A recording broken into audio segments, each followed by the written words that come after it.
a discussion on democracy. Democracy stands for freedom of will, freedom of speech, fair share. Democracy is the ability of people to do a lot of things. Voting, for instance, the right to vote, people being able to have free choice as to who they want to govern them. I would generally think it's freedom of choice. A democratic country is supposed to be one where people could voice their opinions. Freedom is what comes to mind when I think of democracy, and accountability comes to mind. Democracy of the country is really when the people give the government ideas of what they want to run the country.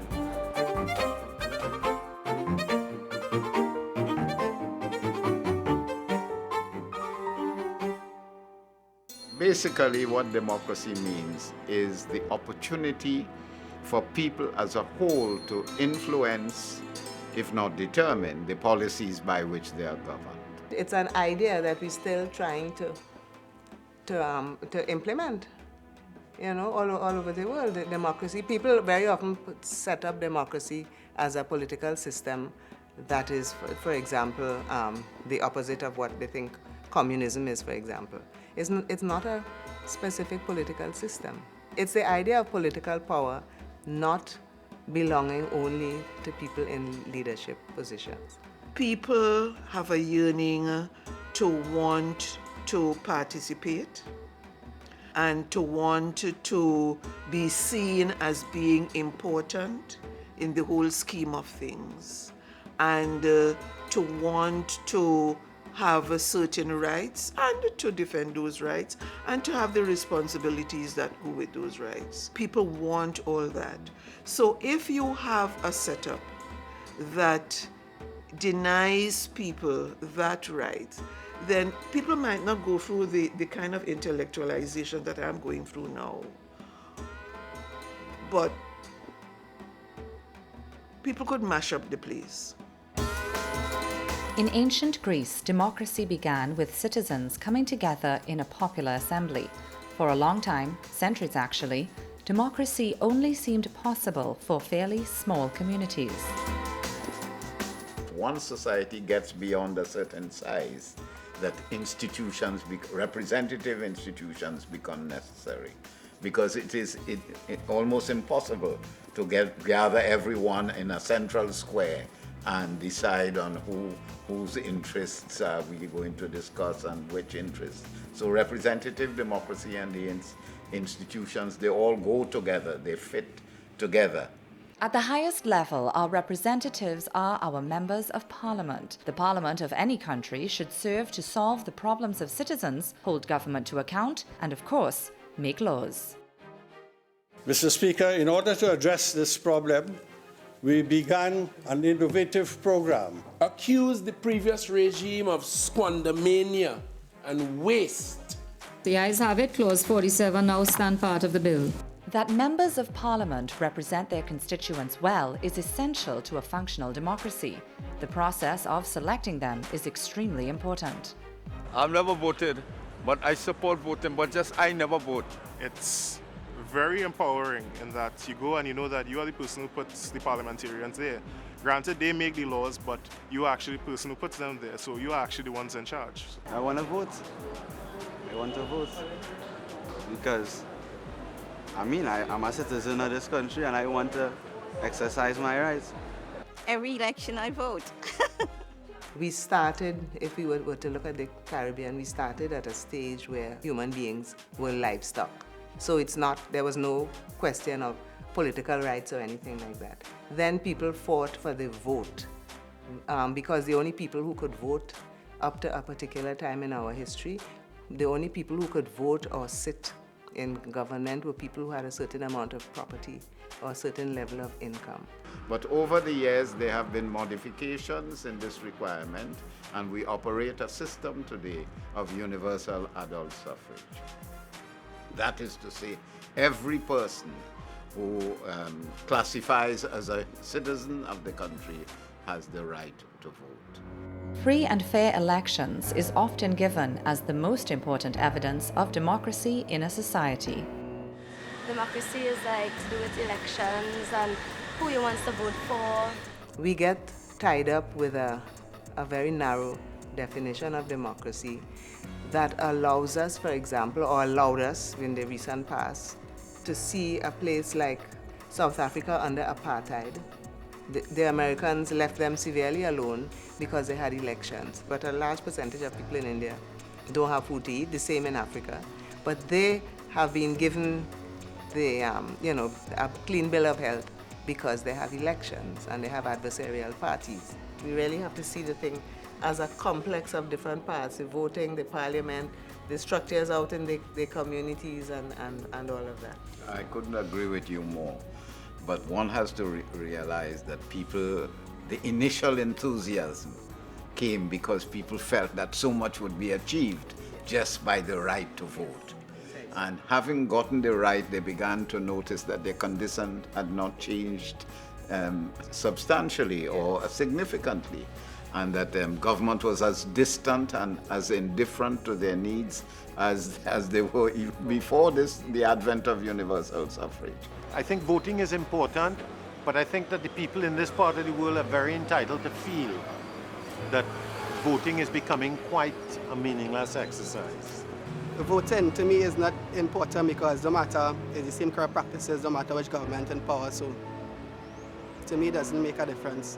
I mean, human beings, we subjected to errors, we make mistakes, right? But at the end of the day, you have to understand who you are representing. The challenge of our time in this era is to rebuild the significance of the vote in the context of building the democracy.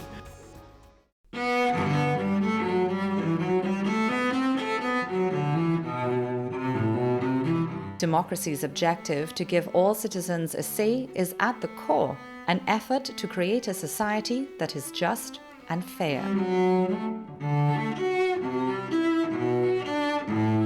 What we really understand about democracy, it surely does not exist here.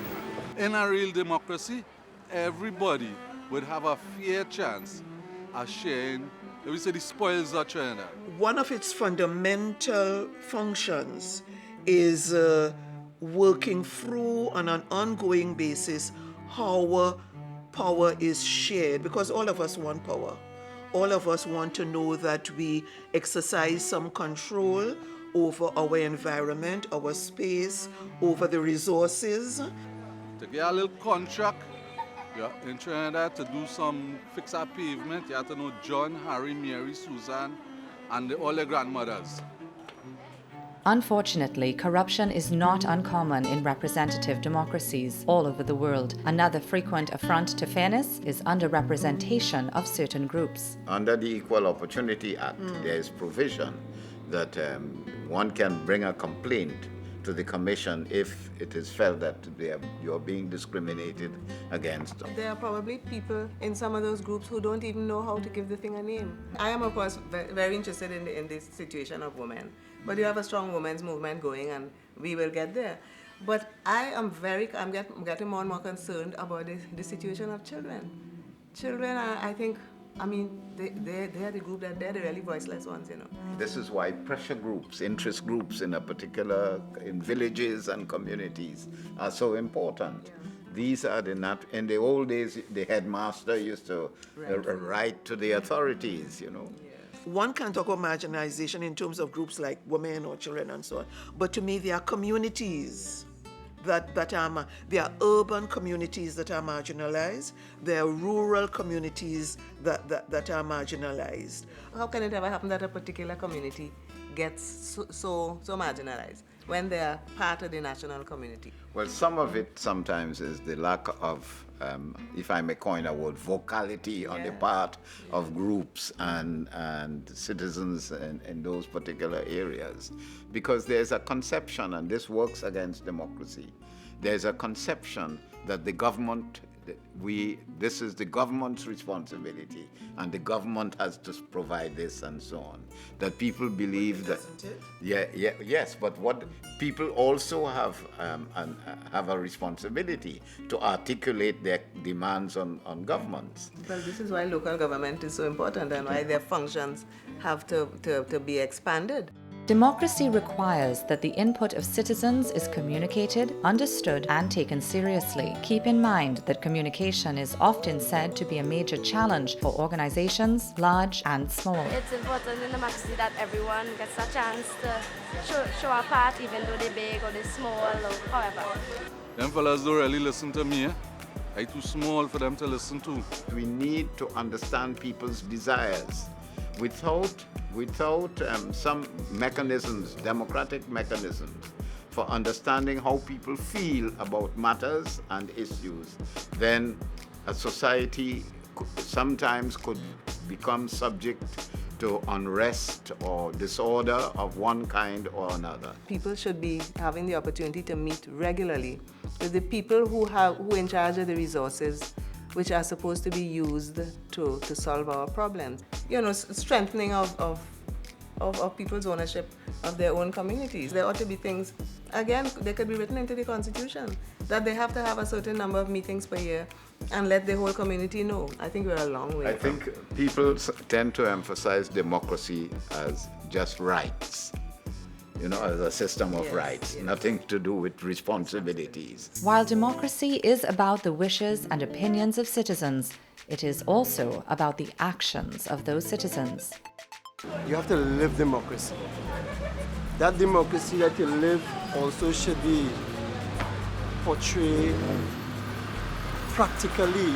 Nowadays, you will find that volunteerism, for example, has lagged. People expect to be paid for every little gesture. It shouldn't be only officials who are seen as our route to having our needs met. People should be encouraged to take action in their own community. People should put aside time and effort to attend meetings in their schools, in their community councils, in their village councils. People should also be prepared to make their services available to government. We shouldn't always have to wait to get a football field cut or to get a drain unblocked.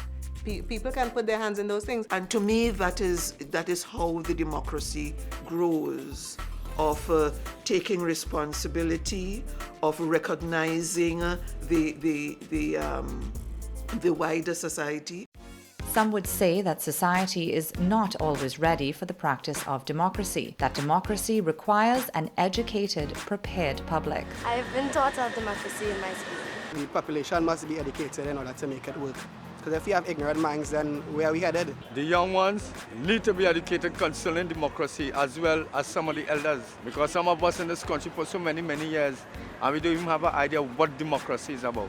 If you are to participate meaningfully in the development of the society, then being educated is important. Now, I am not just talking about the fact that you get all your CSEC or your CAPE or even your degree, but education from the point of view of knowing about your world, knowing about the society. Knowing these things would enhance your capability to participate in the development of the society. Everyone needs to know the people who run the country.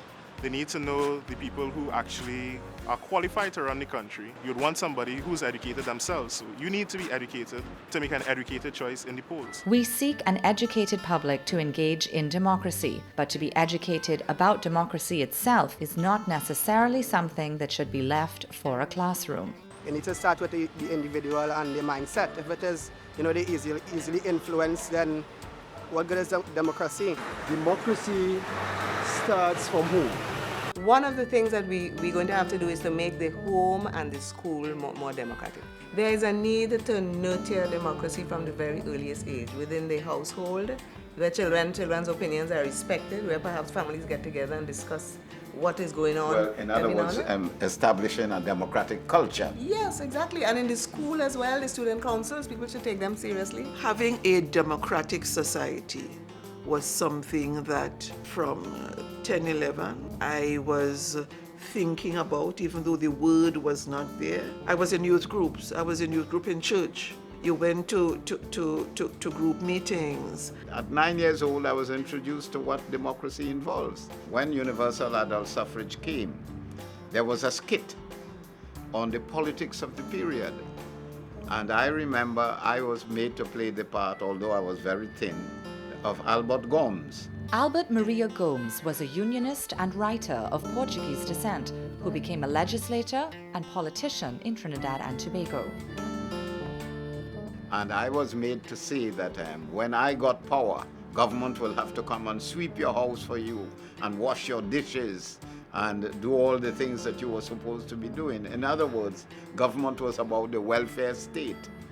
So from that early age, I got an understanding of what politics could involve. My idea of democracy sort of grew as I traveled in the world. I studied in England and I came into contact with a lot of people from some of the countries which I consider to be more advanced and more civilized. The media has an extremely important role to play in the practice of democracy. More accurately, a free and independent media. Independent media should be a must in any fair democracy. The freedom of the press, where it's not dictated by even the ministers. They can tell you what to write and they can tell the people what to read also. Democracy must have an environment, and the environment must be the quality of the information that people get, the accuracy of the information that they get. The media now has to toe the line of sectional interests, be sensational, because it has to get high ratings, and therefore that skews it. People feel closer to central government than to local government. They know who the people in the government are because they're always in the media. It's easy to become disillusioned about democracy and if it really exists to the extent we think or hope it does. But there are real examples of the democratic process that we should never forget. The beginning of the labor movement.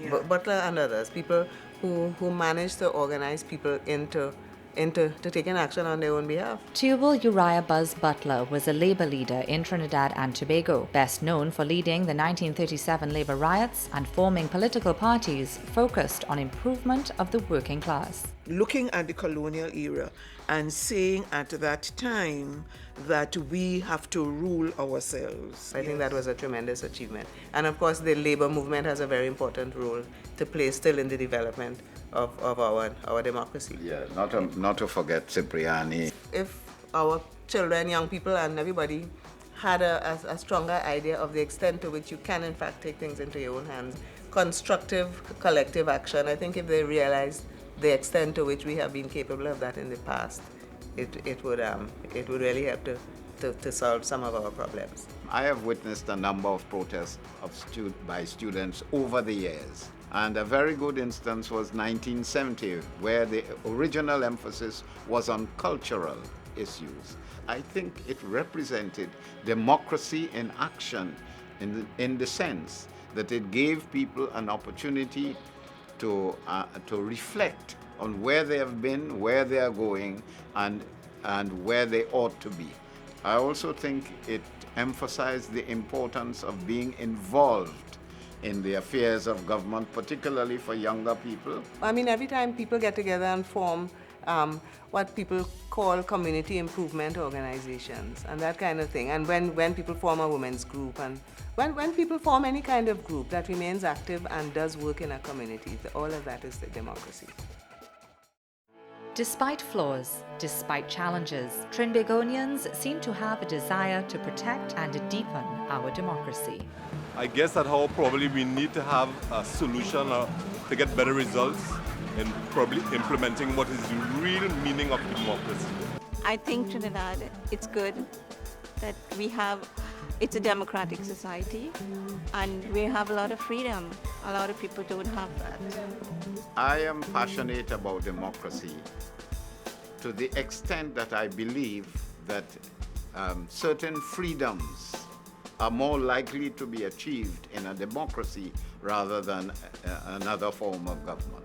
People should think about how we are going to broaden, what we experience as democracy. Broaden and deepen. Democracy is not perfect.